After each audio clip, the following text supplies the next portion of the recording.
Hi, Lawrence. Hey, Welcome hey. to my podcast, Toxic Masculinity, where we're talking about mental health, and the effect that society, culture, and tradition puts on men Mhm. to behave a certain way, look a certain way, and the impact that that has.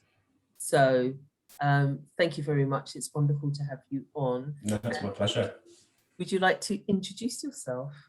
I'm Lawrence Prestidge. I guess, I'm in my early 30s. And I suppose, the topic of mental health and depression is sort of something that's sort of, I guess, over the last 5, 6 years is something that's kind of been a huge sort of weight in my life. And I think some people, parents might know me as a children's author. That's what I've been doing since 2016, and that kind of helped, I suppose, with my mental health in terms of just entering this world of sort of imagination and fantasy to kind of get away from the mundane of life and the mundane way of life. And I've just written a new book, my first book away from children's literature, called The Boy Who Lost His Smile, which is about my story of depression, and hoping to, especially for men, like hoping for it to encourage guys my age to be able to talk about things. Yeah, that's brilliant. When did you realize first off that you actually had a problem? Because Mm-hmm. it's something we don't always notice, do we?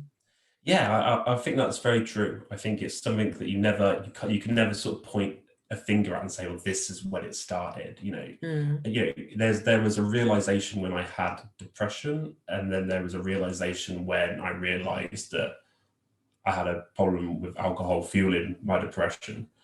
And the point. I mean, I had like mild depression, like was just not happy, and I couldn't figure out why. I was just like really sad all the time, and I couldn't really, mm, I couldn't really figure out why.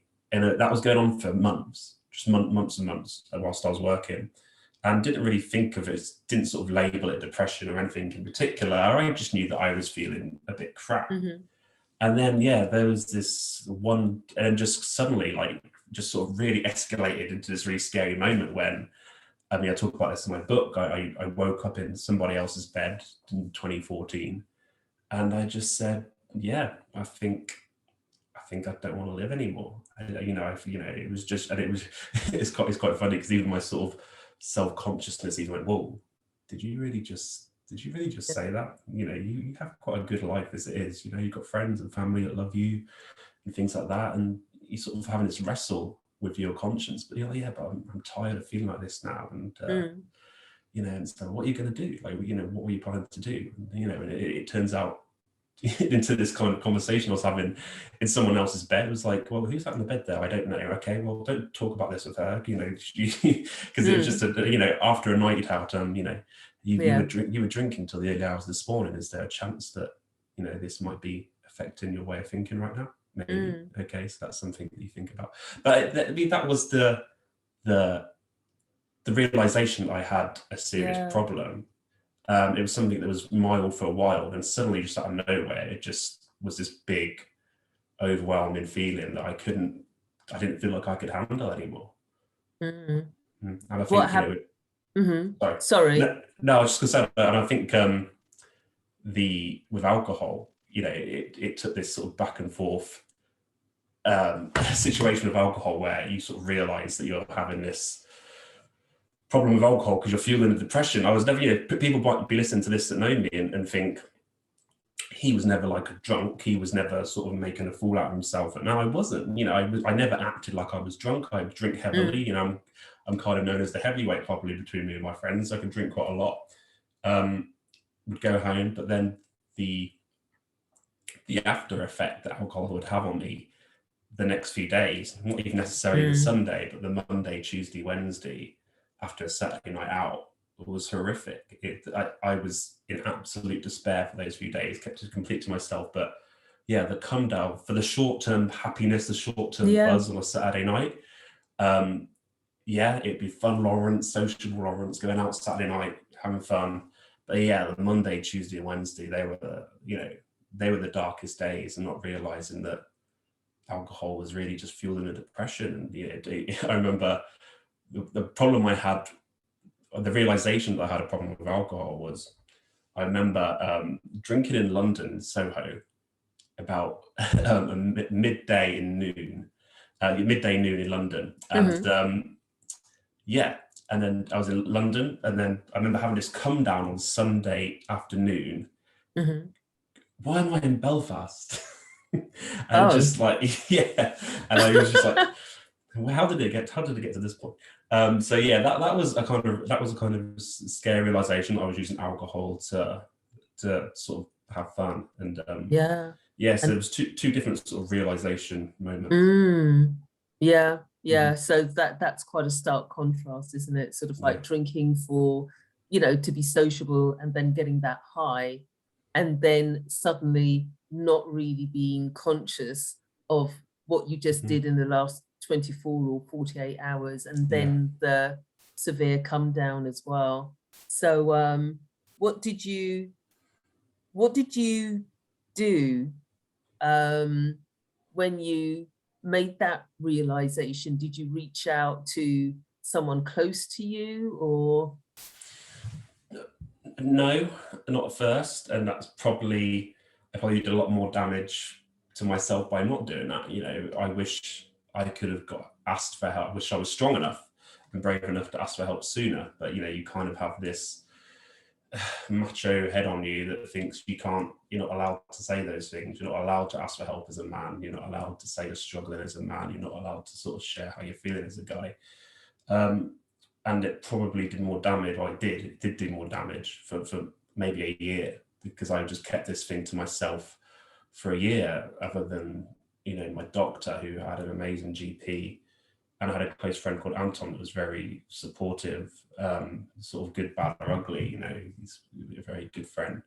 But yeah, it was something that, not that I didn't want to tell my family, or felt like I couldn't. Of course I could, but you're kind of in such a dark bubble that you don't want to bring anyone else into that, especially the people that you love. So yeah, it's not that I couldn't talk to anyone, it's just you feel like depression sort of tricks you into feeling that you can't, because if you do, you've kind of failed, and you're not a man, and it's a bit like admitting defeat.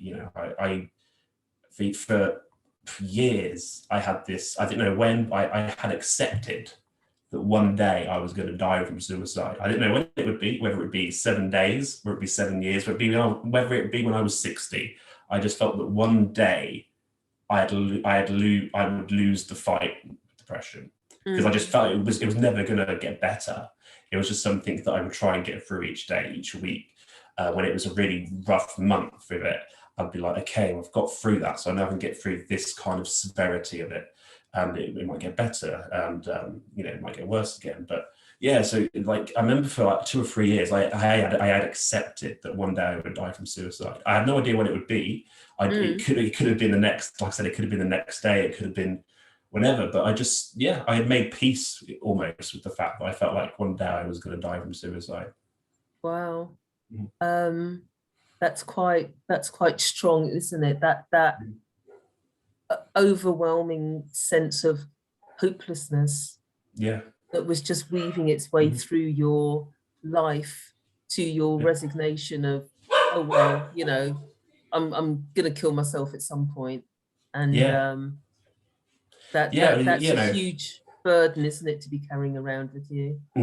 Yeah, and it's not that I ever it was one of those things where it was like giving up, or I wanted to end my own life. Some people, it wasn't that. It was just like you got to a point where you just, and I was fighting every day with it, every week, every month it seemed, and it just got to a point where I realized because it was so overwhelming sometimes, I realized I was going to lose eventually.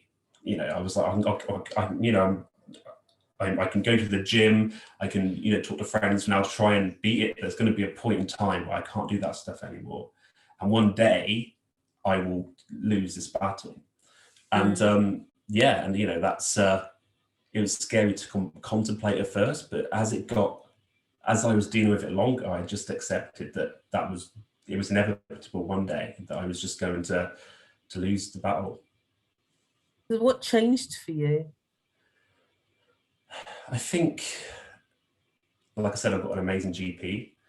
An amazing GP. I can't speak highly enough of her. Like I talk about it in the book, my first appointment, going to see her and trying to think of a lie, because in the waiting room I thought I was going to bottle it. I didn't feel like I had I wasn't going to be brave enough, and the doctor called me into and I was just like, oh, it was Ebola. That was a pandemic back then, Ebola. I'm like, is Ebola still a thing? What have I got a fever? Vaguely. Yeah, I remember walking into the doctor's room thinking, deciding I was just going to complain about not sleeping very well.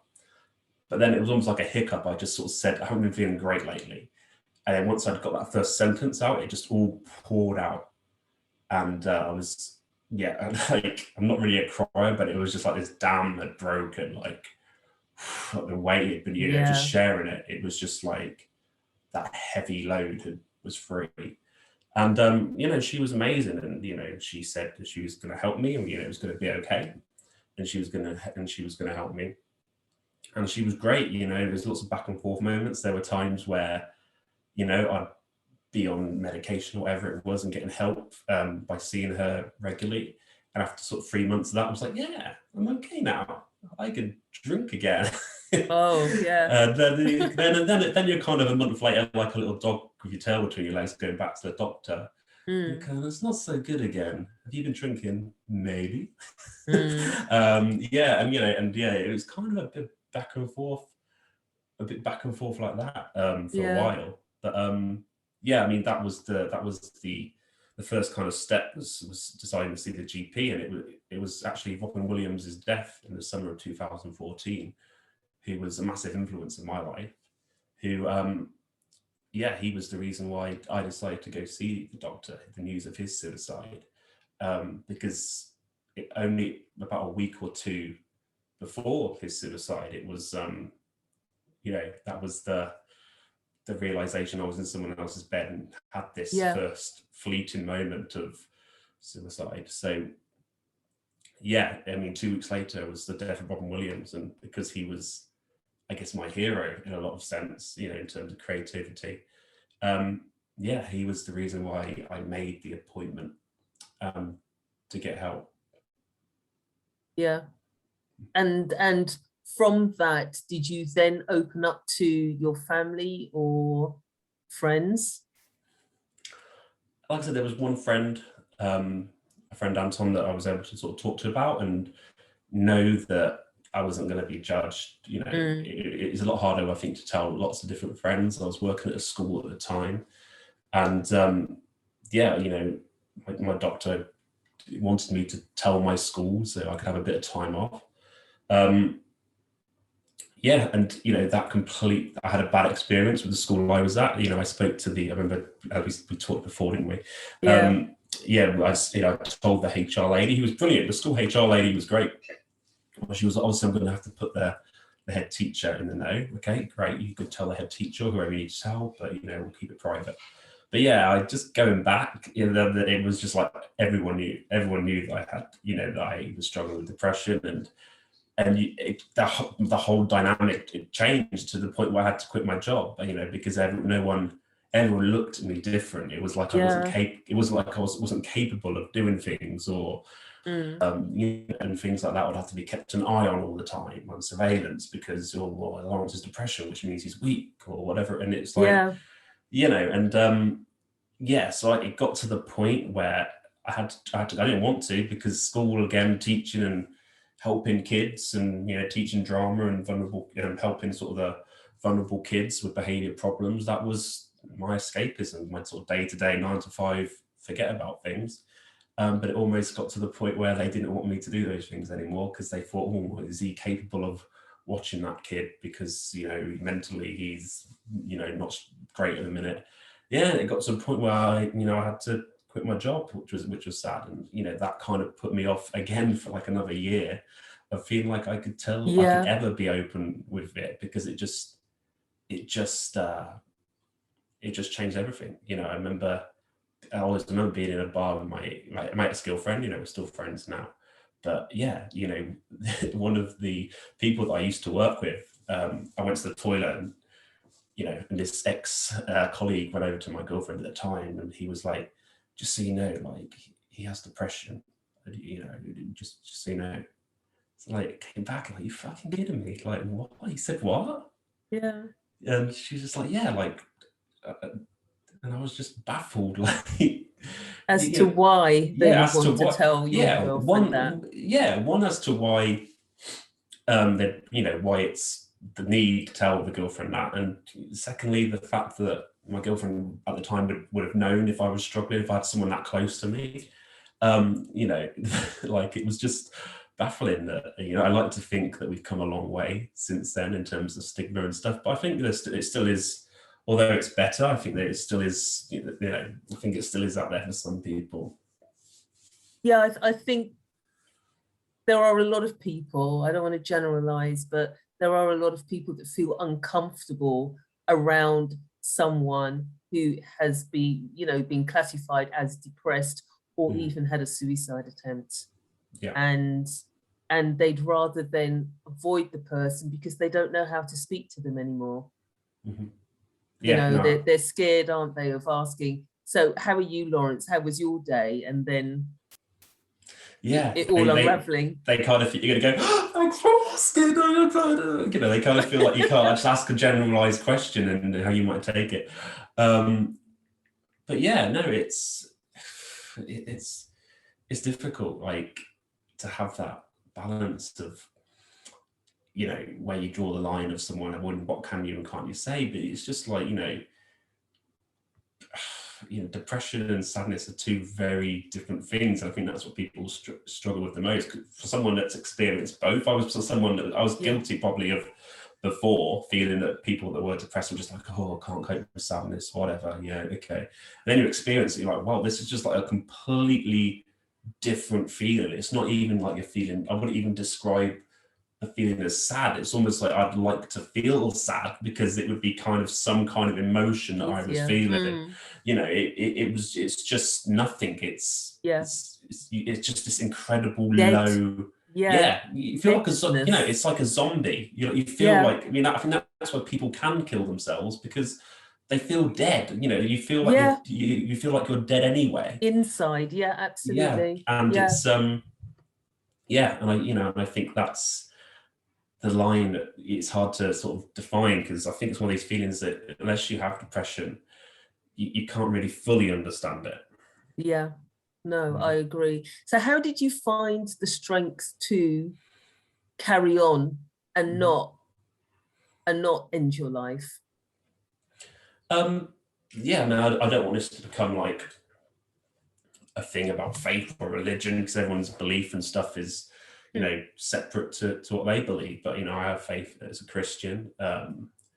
You know, that helped me. You know, I'm not the most perfect of Christians by any means, but, you know, I believe in, you know, the teachings of Jesus, for example. And and I think my faith was the most important thing. Like, it got to a point where my friends and family, as awful as it sounds, I'd kind of made peace with the fact that they'd be okay if I died. I'd in my mind, I'd kind of, you know, people said, well, didn't you think about your friends and family? Like, of course I did, but it got to a point where you think about it, you know, these depressive, the more you live with depression and suicidal feelings, these thoughts aren't fleeting. The more you have them, they're with you. They're subconsciously, they're always there. And, you know, you can, well, of course I thought about it, but, you know, I've kind of accepted that, you know, I've kind of made peace with the point that, you know, my friends and family, you know, it got to the point where I was convinced this one time I was going to kill myself. And I was looking at dates and stuff to not think, you know, what would be the least disruptive date, you know, or the less heartbreaking time of year or whatever it was. Yeah. You know, they were things I was thinking about. But no, I think my faith was massive in sort of changing things, and then the relationship with alcohol as well. Like, it took that's the reason why I was wrestling it for so long, because I had to have I had this back and forth fight with alcohol, thinking, being a young guy, it's hard, to socialize without drinking. Yeah. And it would turn into, well, I'm doing okay. I'm feeling all right in a minute. Like, I've had a few months where I've been feeling okay. I can handle it again. And you start drinking, and it comes this vicious circle of round and round and round and round.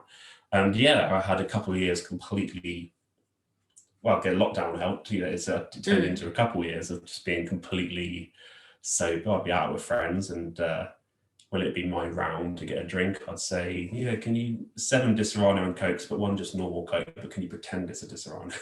Yeah. And things like that. That's kind of how I'd try and get away with it. Yes, but it took a few years of just being 2 years of being completely sober, not touching it. And now, if it's someone's christening, I might have a glass of Prosecco, something like that. But, I don't, the days of sort of hitting it hard with the alcohol, they're gone. And, I've not had the urge of, there's really strong depressive feelings ever since. Would you say that breaking that vicious cycle with alcohol was through professional help that you'd sought, and then your faith helped you through that difficult period to becoming sober? Or was it purely your faith that you relied on to get sober? It's hard to say, because it was like, I think my faith, professional help was great at first. That was kind of the starting point, the professional help. But professional help, that could only get you sort of so far. And then, when you'd kind of go back to it, go back to the alcohol, go back to the nights out, and realize it wasn't working. It was going, and, just back and forth like that. It was my faith that really, to pray for the strength, to pray for, to pray for the discipline to say no. And I had an amazing GP that referred me to things, but I think my sort of faith and wanting to go to church and meet some amazing Christians, people, I think a lot of it is, just going back to your question, is kind of the influences and energy of people you have around you.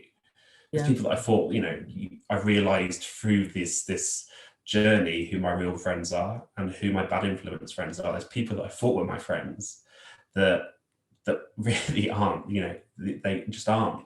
And they might, think otherwise. But realizing that if someone's affecting your energy and your mental health, and and bringing the bad side out of you, the person that you don't like, that they want to see, that's not healthy. That's not a healthy relationship. And it was realizing that it was being around positive role models, positive influences, my real friends that could have me either or drunk Lawrence or not drunk Lawrence, or going out Lawrence or not going out Lawrence. I think that was a huge turning point to kind of cut away and take away the toxic relationships and the negative effects some people might have on your life. And it's hard because there's people I've known for years and years, but it comes to a point where you realize the ones that really do have your back and want you, good, bad, and indifferent, good, bad, and ugly,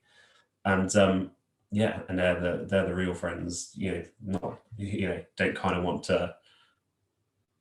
The people that kind of want to sort of see you hit rock bottom for a bit of fun, they're not your friends, and they're people that you need to cut out. It's like another form of detox, isn't it? And cleansing or something like that. It's not just coming off. Some might be addicted to substances, mightn't they? And it's all well and good getting rid of that with support. But if you've still got the toxic environment that you were in, that led perhaps or contributed then to to those feelings, then you've got to look at those as well, don't you? And Yeah. then say, you know, I can't be around, you know, that person anymore because they're not good for me. Yeah. And it's, you know, and if you are gonna, people that have, you know, alcohol problems, it needs to kind of, and you are gonna make a subconscious decision to have that one drink. It needs, you need to know that you're in control, and you need to, and you need to know that you can. Some people can't. I know that I can just have one. It has to be on my terms, and when I want to have a drink, you know, it's not, you know, when someone puts a shot of a Jaeger bomb on your table and say, "Oh God, just one." Yeah, just, you know, it's not going to hurt. Yeah, that's not the right time to have just one. You know, that voice in your head that says just one. It's the same voice in your head that when you're on top of a tall building and says jump. It's, you know, it's the same voice. Yeah. So yeah, I mean, I have a drink still. You know, I had a couple of years out, but now I don't go out clubbing or anything like that anymore. Yeah, I have a glass of wine now and again, and that's more or less it.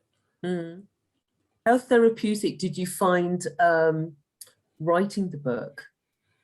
Yeah, really, really therapeutic, and realizing, like, trying to put your finger on where things happened and what the turning point was when you're going back, look at sort of realizing how, you know, as a 32-year-old, like realizing when I was the age of 14, and one of my friends, sadly, you know, he passed away in a bus accident on his way home from school. And because that was my first experience with death, I had all my grandparents that age still. Yeah, that really was a massive effect, because, you know, back in then I had faith in God. But that accident of my friend passing away made me lose that faith in God, because I was just like, there's no justice in that. There's just, you know, it didn't seem fair, did it? No, it didn't seem fair. And because, I had this massive realization at 14 years old that the world wasn't actually all that nice, you know, and like this sort of thing, you know, I was quite a sensitive kid probably, and you know, I liked my Nintendo and Disney and all that. And and, you know, having this realization that the world could do something like that to my friend was huge for me. Not just losing my friend, but the realization of, I'd lost not only my friend, I'd lost my faith in God, and I'd lost my faith in what we were doing in the world. And I think that was a massive effect on me at 14. And that was something, when I was writing the book, reflecting on it, I was just like, wow, that was really, I probably didn't get the help that I needed at 14 years old, because that really was a difficult point. When you're writing a book, especially an autobiography, you're obviously writing from your perspective, and it's your experience. But how much did you take into consideration the fact that obviously it's not just you in this book, there are other people, and you know, did you speak, you know, how did you manage then what might have been sort of like a reaction from someone else thinking, is he trying to blame me in some way, or those kind of things? I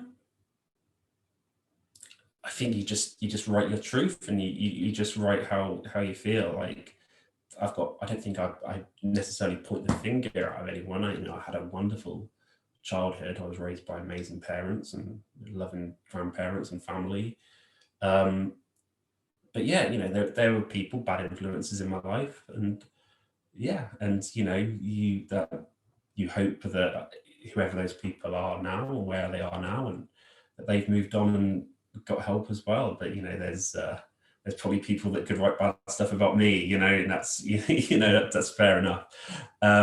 It's, you know, it's difficult, but you know, I think it has to be real if you're going to write about something like this, because people need to realize that they're not alone, and that's the massive issue, I think, when you're deep in that darkness, that you feel like you're just on your own, and so you know, it has to be as real as possible.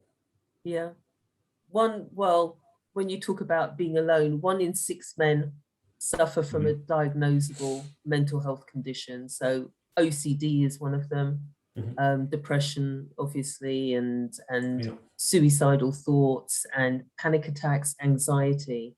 So there's a lot of guys obviously out there who are thinking they're the only ones and are scared to speak out about, you know, the fact that they're actually struggling. So what would your message be to those guys? It's yeah, I mean, it's difficult because it's not easy. It's one of the hardest things you'll ever have to do. But I mean, in terms of, you know, thinking that it's weak, that you're a failure, for asking for help, that's just not true. You know, it's, yeah, it takes the strongest person. I almost felt proud of them, you know, when I was from going from feeling like a failure to almost feeling proud when you actually do it. Yeah. Is quite the contrast. But yeah, you know, I think the most important thing, whether it's an addiction, whether it's depression, whatever it is, whatever mental health issue is, it's the acknowledgement that you've got a problem. I think, and that's huge. You know, people can point it out, people can kind of go, something's not right with you, but until you see it, if you look in the mirror and say, you know, something's wrong. You know, if you look in the mirror and I think like, and you're not completely happy with yourself or like who you are, there's something there. There's something that you need to address, and and it takes that acknowledgement, that acceptance, that accountability to do it. You have to feel, you might have done some really stupid stuff, bad stuff. There's no point feeling guilty about it. There's a difference between feeling guilty and being accountable. When you're accountable, you're saying, yeah, I've messed up, but I'm, you know, never again. You know, I'm not going to do those things again. I'm stupid. I've learned from it. Like, you know, you're not that person anymore. You're the person that's learned, which people need to realize. You know, you kind of got to have accountability over guilt. Guilt doesn't help anyone, or, you know, or I guess sort of shame, or sort of feeling sorry for yourself. You know, it's only destructs you, only self-destructs you, because, you know, it it just leaves itself. You know, it doesn't help anyone. It's just a awful feeling to feel, shame or guilt. But accountability is it's a really an important step to kind of just say, right, I've done this, I've messed up, I'm feeling like this, I don't want to feel like this anymore. Why am I feeling like this? Okay, I might have made some decisions, I might have done something you know, I'm not happy with. I might have had a bad relationship, I might have lied, you know, whatever it is. You know, I might have cheated, whatever it is, like, yeah, you have that accountability. You say, yeah, that was wrong of me. I made a mistake. I've learned from it, never again. But holding on to those feelings of guilt and shame, that's really unhealthy. And I think that, you know, you've got to forgive yourself and find peace, and like I say, have that accountability, because the guilt and shame, it just helps no one. It just destroys you. And that's all it does. Yeah, no, it keeps you stuck, doesn't it? Yeah. What sort of like reviews have you had so far with your book? Have people sort of like, you know, reached out and actually said, I'm so glad that, you know, you've written this book and you're speaking out about it? Yeah, I've had a couple of people had yeah, it's all, you know what, it's like I've had lots of people that I don't know, and that's always nice when, you know, when you get emails and stuff, but what I've found really special is people that I know, or I know of quite well, or have known vaguely, that have contacted me and said, this really helped me for whatever reason, because I know that person, and been like, wow, like I never would have thought I never would have thought you would have read the book, let alone feeling like you can message me and saying, oh, this has really helped me. And I talk about finding that peace, you know, people sort of searching for, you know, whether it be from social media, drink, sex, whatever it is, followers, you know, searching for that kind of happiness or self-fulfillment. But, you know, the thing that I have in my life now that I didn't have is peace. And once you have peace within yourself, it doesn't, like, I don't give a shit about anything else. Like, you know, I wouldn't trade having peace for anything. anything in the world, because now I've got peace within myself, and peace of who I am, and peace of with who I have in my life. And I know, I keep the good people around me, I keep the energy around me, and and that's, for me, is the most amazing thing. And because I talk about that in the book, some people have said, yeah, that's what I'm looking for. And how do you find it? How do you find it? And and I think a lot of it is stop putting on a show for everyone else, and I think I can't remember who it was, but I found it really interesting. Someone said depression is the word sort of deep rest, depression, like deep rest from yourself. Your body is tired of playing this character that you're playing. And it's almost like depression is like your body saying, fuck you, I don't want to be this person anymore that you're making me be. And I really agree with that, because the more that I just stop giving a shit about people and wanting to impress people, or wanting to put on a show for people, or wanting to feel like I was making someone's night, or making a good account of myself, or being sociable to be around for, not for me, but for so and so, for my friends, for other people, and whoever it might be. When I was doing that was the problem. Now I'm just focusing on liking myself, and I think that's such an important part of finding your peace. And like I say, like the bad influences and the bad people around you, whether it be alcohol or whether it be bad people that bring the worst out in you, it's having accountability for knowing that's what it is.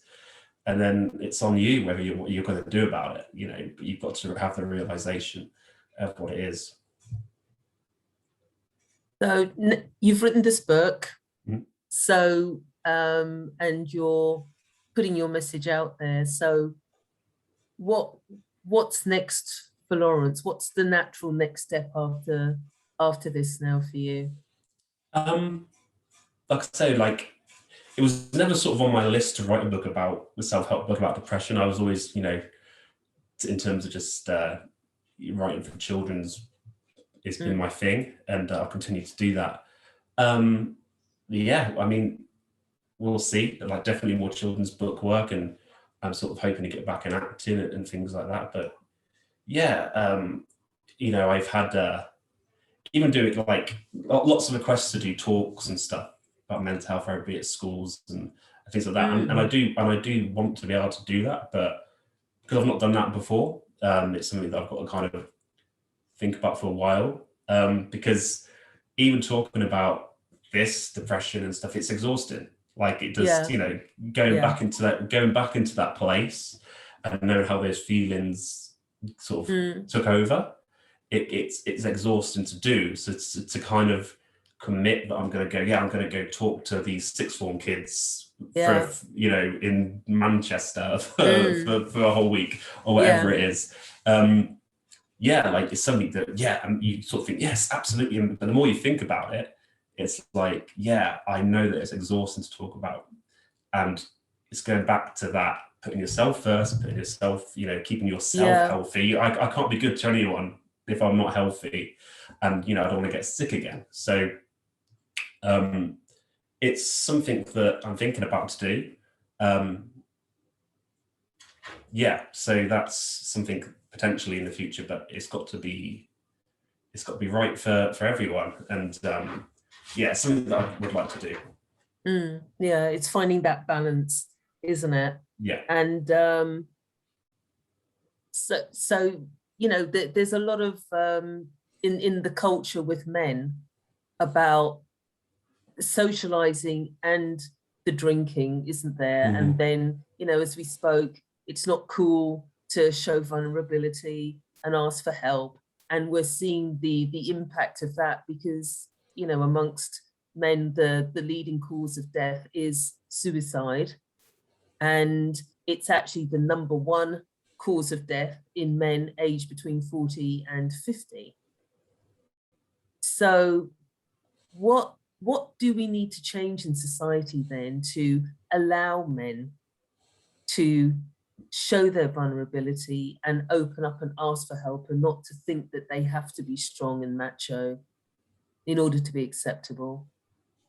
We need to talk, and I know it sounds like such a easier thing said than done, but it's it's vital. You know, keeping those things locked into yourself is a difficult thing. That's the hard part, and having those conversations, they help. You know, and realizing that, I think education, bringing mental health into schools earlier. I mean, if I was to go into a school of young kids now, and I said describe a man and a woman to me, when I say man, they would say strong, fearless, brave, and all these words. Marvel comics. Yeah, and when I say woman, they would say kind, gentle, whatever, you know. And it's like, we need those things. It's, you know, it's great to have superhero idols and stuff, but it's not realistic either. You know, we need to prepare them that it's okay for a guy to be gentle, you know, and caring, and it's okay for a woman to be strong and brave. These aren't something we should label men with and label women with.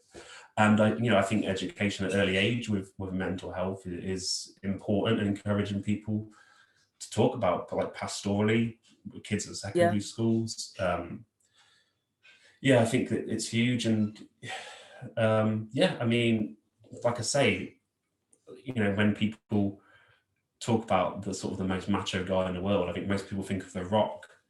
And The Rock has been out there, and there's a YouTube video you can watch, and you know, The Rock talks about his dealings with depression, and he had depression, you know, and he's the most macho, he's like the most alpha man out there. Okay, so if The Rock can experience depression, like, who are any of us to say that we're too manly to do that? Because, you know, he's kind of the alpha guy in the world right now.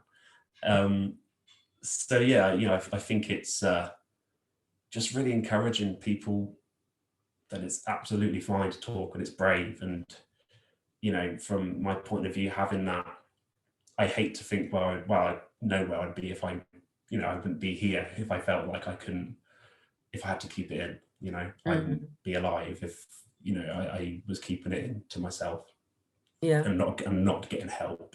And so I think it's just, like I say, be true to yourself and be true to the people that love you. And if people think it's weird that you have depression, you know, there's nothing weird about you. It's weird having to deal with people like that. That's the weird thing, having to deal with people like that. There's something weird about you. And that's really the honest truth of it. That it's don't, you know, keep the positive people around you, the positive influences around you, and and you'll beat it. That's brilliant. It's really about redefining the stereotypes, isn't it? And having strong male role models like, you know, The Rock, and guys like you coming out and openly discussing their struggles and showing that there is a way through this, and not sugarcoating it either. I think that's really important as well. You know, none of what you said sounded like a quick fix. No, and I don't think it ever goes away. If I wanted to be severely depressed next week, I probably could be. You know, it sits there in weights. You know, it doesn't go away. You learn things, how to keep it at bay. You know, this sort of black, big monster that can get on top of you. You learn how you can sort of turn it into a little bouncy ball that you can put in your pocket. If I wanted it to become I could let it become this massive problem again quite easily. And it would happen like that, you know. So yeah, you know, I'm not like I said, I'm not an expert in mental health. I'm an expert in my own story and what worked for me. And, you know, there's ways that I've learned to keep going. And and I think you know, it's not a quick fix. You know, it's something that can. It's not something that goes away, but you learn how to bat it away. No, I think that will resonate with a lot of people. So, Lawrence, thank you. It's been wonderful chatting with you. And how can people find out more about you, about your book, and connect with you? Yeah, so my book is The Boy Who Lost His Smile. You can find it on Amazon or order it from Waterstones and things like that. I'm on Instagram on Prestidge Books, on my Facebook page, Lawrence Prestidge, Twitter, LPrestidge7, and I have a where you can find out more about my children's books and things like that, just lawrenceprestidge.com. But yeah, you know, just for anyone out there that's struggling, you know, it's always too early, you know, it's always too early to quit, you know. Just remember, you know, it's finding your reason why, I think. Yeah, never too late to ask for help, always too early to quit. And yeah, and just remember that. And you know, it's going to be okay. Like things, I wish, you know, there was just someone that I could talk to that could, you know, it was my GP in the end. It was opening up to someone that just said, Lawrence, it's going to be okay. Yeah. And hearing that and knowing that someone's in your world with you is huge. And I just can't express enough how important it is to reach out to someone and share how you're feeling. Yeah. So brilliant. Thank you so much. And you know, some good takeaway there for people. And you know, let's just carry on having these discussions. Yeah. So that we can bring about those changes. So thank you. Thank you.